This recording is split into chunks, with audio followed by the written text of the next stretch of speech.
গ্রামের বাড়ি আসলাম। গ্রামের বাড়ি এসে ভিডিওটা করেছি। আমাদের বাড়ির সামনে ইন্ডিয়া থেকে বয়ে আসা যে পদ্মা নদী, সেই পদ্মা নদীর পাড়ে চলে আসলাম। এসে দেখতেছি নদীর এই ভাঙনের দৃশ্য। আসলে মনটা খুবই খারাপ লাগে।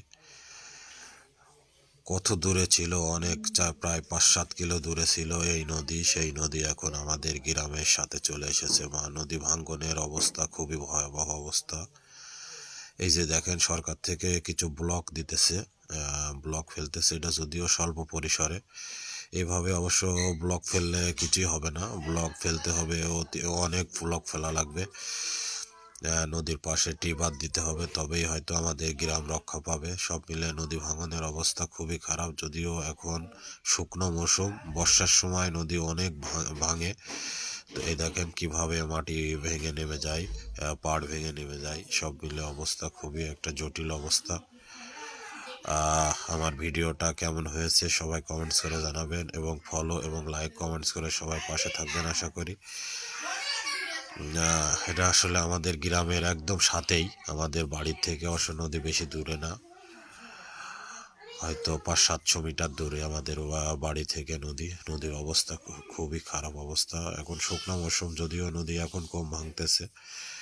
এই যে সরকারি থেকে ব্লক ফেলতেছে পানিতে। এই যে দেখেন সবাই কিভাবে ব্লক ফেলতেছে। এভাবে ব্লক হয়তো পড়বে, তবে স্বল্প পরিসরে কাজ চলতেছে, কাজের কোনো গতি নাই। জানি না সরকারের কি সমস্যা, তা বুঝতে পারলাম না। যদিও কাজ শুনেছিলাম ১৪০০ কোটি টাকার একটা কাজ বেরোইছে, কিন্তু সেই কাজের কোনো গতি নাই। এটা ধীর গতিতে চলতেছে। আমাদের বাড়ির সামনেই অবশ্যই নদী ভাঙনের দৃশ্য। এই যে ব্লক ফেলছে, স্বল্প পরিসরে ব্লক ফেলতেছে। যেভাবে নদী ভাঙন সেভাবে কাজ হচ্ছে না। এটা হচ্ছে একটা জাহাজ লোড, বালি লোড। এটা আমাদের গ্রামের পাশে রানাকড়িয়া বালির ঘাটে এই বালিটা আনলোড হয়। তো সব মিলে পদ্মা, ইন্ডিয়া থেকে যে নদী বেয়ে চলে এসেছে পদ্মা নদী আমাদের বাড়ি, এই যে গ্রামে, এটা আমাদের গ্রাম। তো সব মিলে গ্রাম থেকে নদী বেশি দূরে না। এই আছে নদী ভাঙ্গন, নদীর পাড় অবস্থা খুবই খারাপ। আমাদের বাড়িটা হচ্ছে ওপারে রূপপুর পারমাণবিক বিদ্যুৎ কেন্দ্র, পাবনা জেলার মধ্যে, আর আমাদের বাড়ি কুষ্টিয়া জেলাতে।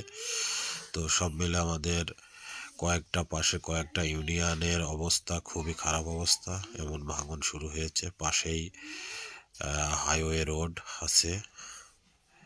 তো সব মিলে সরকারি কাজ চলতেছে, খুব একটা গতি নিয়ে কাজ চলছে না, এটা ধীর গতিতে কাজ চলতেছে।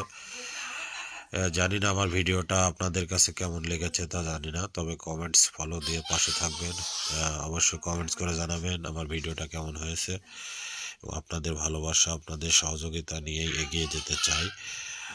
আমার ভিডিওটা যদি ভালো লেগে থাকে আপনার আইডিতে শেয়ার করে দেবেন। এই যে সব বালি বোঝাই কার্গো আসতেছে লোড করে করে, এটা আমাদের পাশের ইউনিয়ন তালবাড়ি ইউনিয়নের কবরস্থান বালিঘাটে এইসব বালি আনলোড হয়। এইসব বালি আসতেছে নাটোর জেলার আলাইপুর সাইডের থেকে আসতেছে এই বালিটা। তো সব মিলে